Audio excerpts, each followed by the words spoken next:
Texas Tech overall, I think, is a better team. I think they're more efficient. Dylan Cardwell is sometimes the glue that keeps Auburn together. That's one of the things that really worries me for Michigan. All right, Coney, let's hop in here, because what we did for our Sweet 16 preview is we went ahead and filled out the bracket with the teams that how we think we're going to do, obviously where they're at. And I want to start kind of like we did in our full bracket preview. And I want to start in the South region. So the two matchups there, you got Auburn, Michigan, and Ole Miss, Michigan State.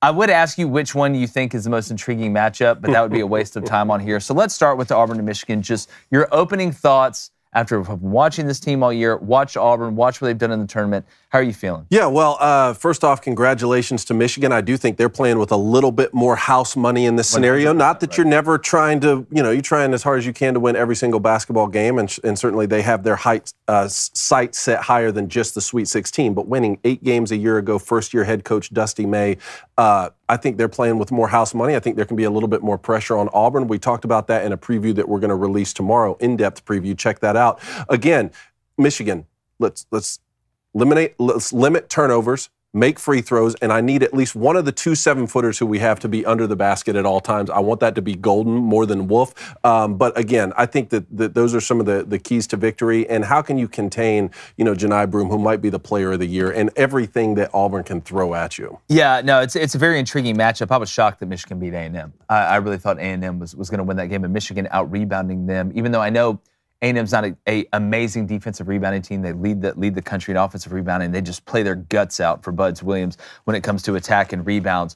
And we have a full in-depth preview of each of these games individually that we're going to be dropping out through the week. Auburn, Michigan, Kentucky, Tennessee, Bama, BYU. So we're going to be getting more in-depth. Make sure you're checking the channel for that. But when I look at this matchup, the couple things that stand out to me, because I like to separate, obviously, the backcourt and the front court. Look at what advantages, who has what. When I look at the front court and the big guys, I'm so interested to see if they just cancel each other out. If Danny Wolf and Vlad Golden and Janai Broome and Dylan Cardwell kind of cancel each other out a little bit. Now, I will say Cardwell's the least efficient when it comes to offensively, but he's kind of the bully. I'm worried about Janai Broome being able to score.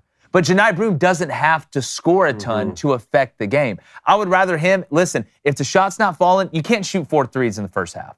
Like I don't know how many more threes you let Janai Broome shoot. He hasn't made one in the NCAA tournament. He's struggled for a while shooting those. But as far as backing down to the basket, I don't know how effective Janai Broome can be there. I think he needs to get those guys away from the post and try and drive on them and draw the fouls, kind of like Danny Wolf does. And I'm more worried. I hear people talking about Dylan Cardwell foul trouble. We're worried about that, this, that, and the other. I'm more worried about Janai Broome guarding Danny Wolf and getting drug out there on the perimeter and Danny driving downhill, because Danny is more of a finesse big to me. Yes. He's not a true back-to-the-basket guy. So if you're Auburn, is that going to cancel each other out? Sure. Is the rebound going to cancel each other out? But the front court, or the back court, the guards is where I think Auburn has a huge advantage. And when you look defensively with Michigan's turnover problems, Denver Jones guarding a guy he knows very well in Trey Donaldson. Yep. Miles Kelly's length can cause some problems. Can Roddy Gale have another game like that against Michigan?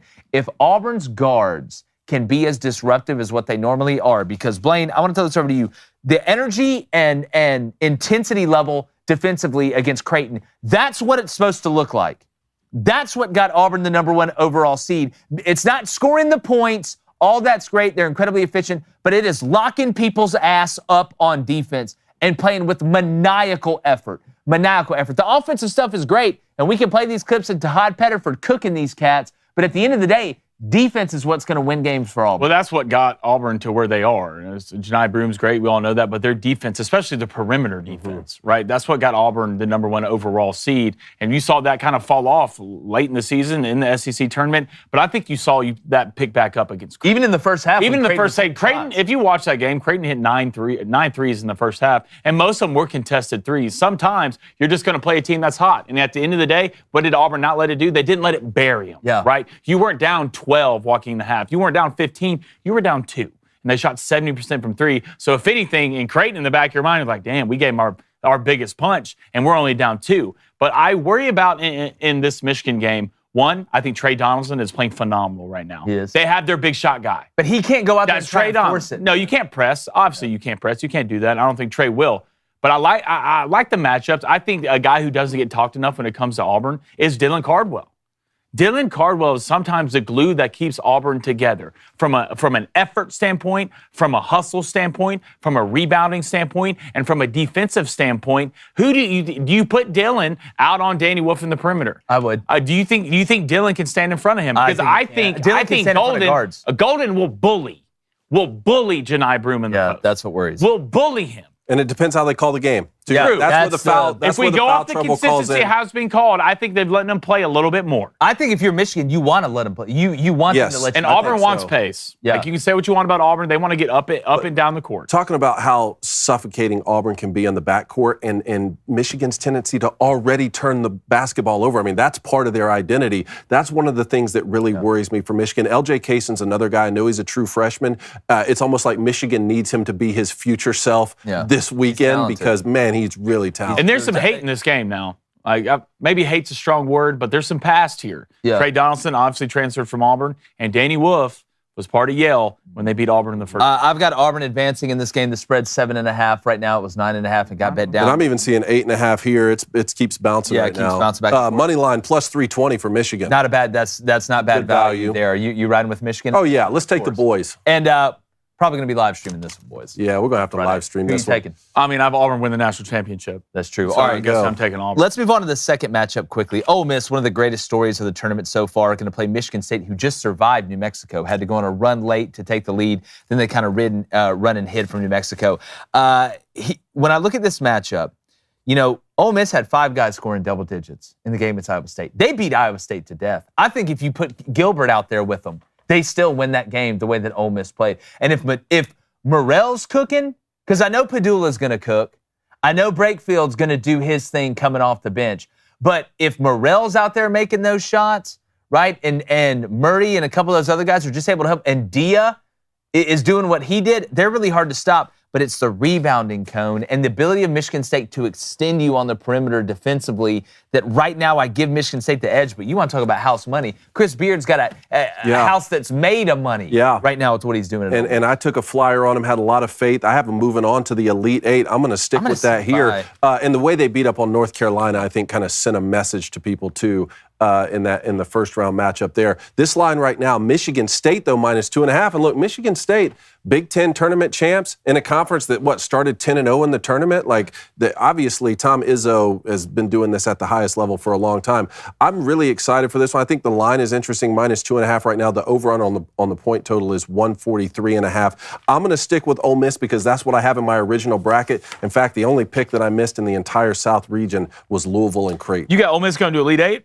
Yep. Yeah, I got Ole Miss in my bracket I made to start, I had Ole Miss losing to Michigan State. But, Cone, I'm with you. I think Ole Miss wins this game. I think they're playing hot. I don't trust Michigan State's shooting ability from 3 consistently. And if Ole Miss is shooting well, I think it could negate some of the rebounding. Kohler could be big in this one, though. What do you got? Ole Miss is their veteran team. Yeah. They're a bunch of older guys. They're older than Auburn, I think. Yeah, I mean, they're an old team. They're not going to be surprised by the moment or shocked by the moment. So you're not going to fluke your way into beating Ole Miss, right? You're going to have to beat Ole Miss. You're going to have to play good and beat them because right now, I would say they're probably the hottest team in the tournament because, they're really running kids now. They were running North Carolina Running North Carolina. You go back and watch that. I mean, Sean's an absolute dog at point guard. Chris Beard, the coaching staff's phenomenal. But the thing about Michigan State is they're so deep.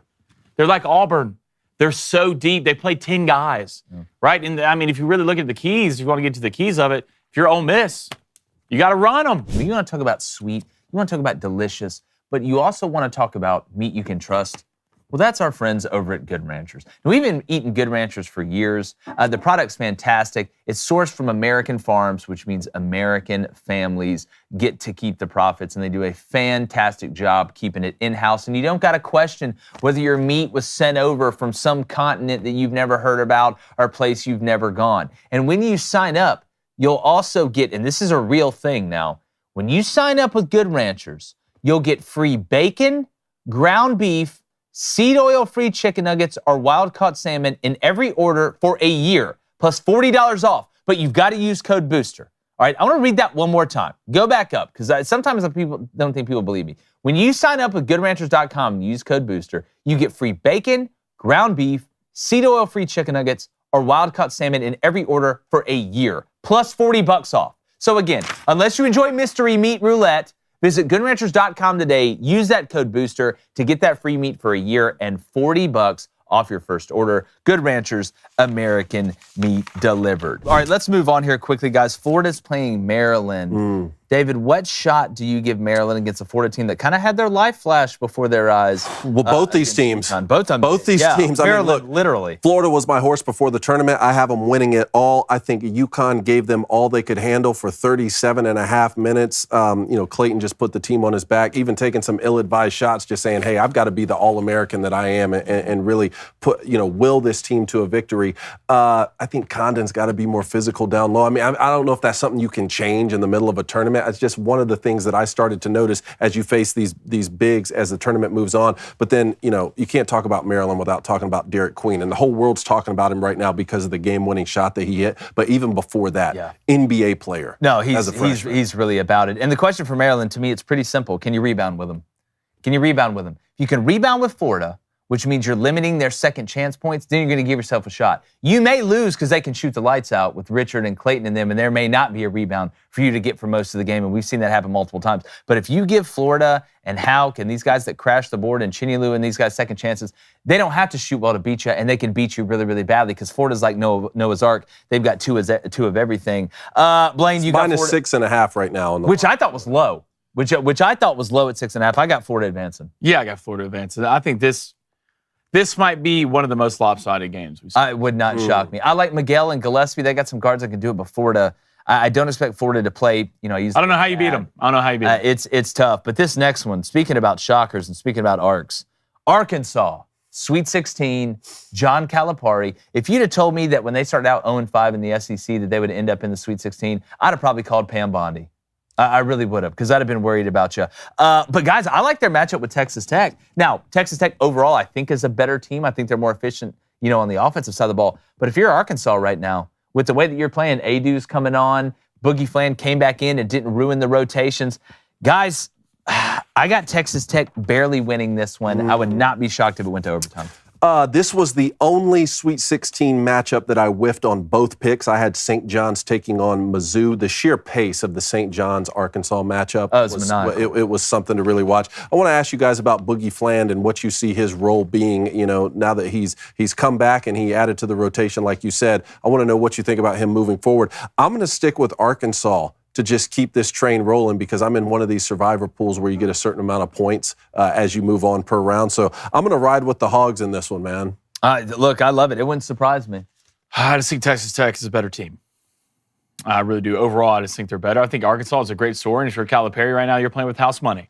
I've always liked Cal, and hell, mostly I've liked the Arkansas fan base. They haven't done anything to me, and the only thing cool about it, they gave me Tyson Nuggets, which I'm a huge fan of. But I do think Texas Tech overall is a better basketball team, not only from a scoring standpoint, but on the boards, they're better. Defensively, they're better. I think Arkansas can keep it close, but I think the Cinderella run. So you like the 5.5? Is Texas Tech minus 5.5? I like the 5.5. Right now? I would take Arkansas plus 5.5. I would take Texas Tech to win. I feel like it's a one-possession game. And let's see what the money line value. Plus 195 if you take Arkansas money line. That's not bad. I know we got people on the phone lines here. We got to go through this right side quickly and let you guys know we do have a full in-game breakdown, individual breakdowns of all of these games, most of them right now, and we're going to hit all of them before the week's out, so make sure you don't miss that. Duke, Arizona. I'm riding with Duke. I don't have to sit here and tell you a great story on it. Arizona's going to have to shoot the lights out against a defense that's just elite. I know Arizona does a good job on the glass, especially offensively, but I can't bet against Duke. I was really impressed with Arizona against Oregon, mostly because I've been really impressed with Oregon. I had Oregon moving forward and facing Duke in this matchup. So look, how well can Caleb Love play like he did against Oregon? Because Caleb Love really played Arizona into this position right now. I just think Duke, if I were rewriting my bracket from scratch right now, it'd be hard to not pick Duke. I agree. They look like a buzzsaw. Blaine, you riding with Duke? Quickly? Gotta ride with Duke. BYU and Bama, we have a full breakdown of this one that we're dropping soon, but just some quick thoughts on it, then we're going to get to the phone line. Over. After these last two. Yeah, I'm going to take the over, whatever it is. It's 175.5. I'll take the over. Is BYU athletic enough on defense to keep Alabama's guards in front of them? Because if you're not, I don't, not that you can't win it, you'd have to shoot lights out, which they could. And I know Alabama's defense isn't fantastic, but when the tallest guy in your lineup, do you want to get into a three-point shooting contest with BYU? I don't think Alabama does. I don't think you do either. I don't think they need to either. I don't think they need to. That's what I'm saying. Alabama's, those guards are going downhill. Yeah, not even that, but you can play inside out in this game. Yeah. That's what you could do. But Can Alabama do that? Can Nate Oates do that? Yeah. Can you slow it down enough to where you work inside out? Because right now, I think the biggest guy from a starting five standpoint on BYU, 6'8". Mm-hmm. I mean, you have Grant Nelson, 6'11", your other center. And he looks healthy. 6'11", who looks healthy. Does Alabama have the patience to feed the ball down low and let your bigs cook? Well, this is why you would hope an old guard like Mark Sears is making the right play and not just trying to make it rain from three. Even though I will say, I think the two, no doubt. But like, I think it's a good look for Alabama that he hasn't played his best basketball and they're still moving on into the Sweet 16. I think the two X factors, Philon and Diabate. As they go, this team rolls, man. Yeah, I mean, especially Diabate can keep shooting threes the way that he's shooting. He's kind of added that. After you beat those Church League kids from St. Mary's. Yeah, which I'm glad Bama's finally going to get a test from adults in the Sweet 16. It's going to be nice to see that. I've got Bama moving on here to play Duke in the Elite Eight. I do as well, so I'm going to stick with that. Yeah, I do as well, Bama. All right, Houston, Purdue. I've got Houston. Look, Purdue's surprised me with the way they played against McNeese, but from a physicality standpoint, unless Purdue can just get up and down and not let Houston get set on defense, I'm going to ride with Kelvin Sampson.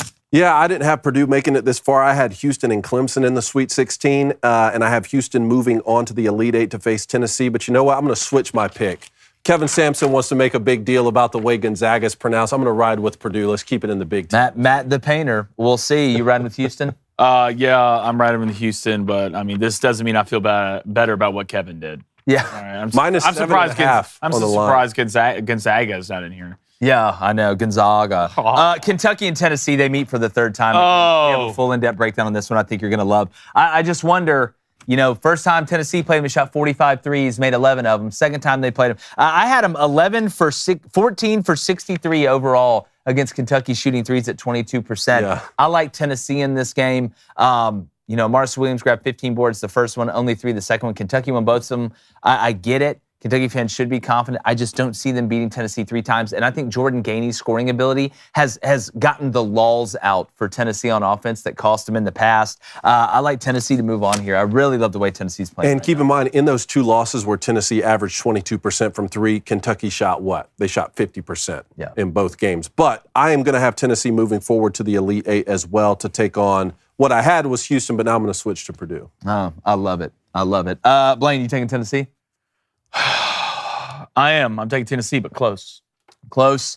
Closer than what the experts think. Hey, YouTube, appreciate you guys hopping on. Make sure you hit that subscribe button, turn that notification bell on so you know when Crain and Company goes to college or locker room talk is dropping.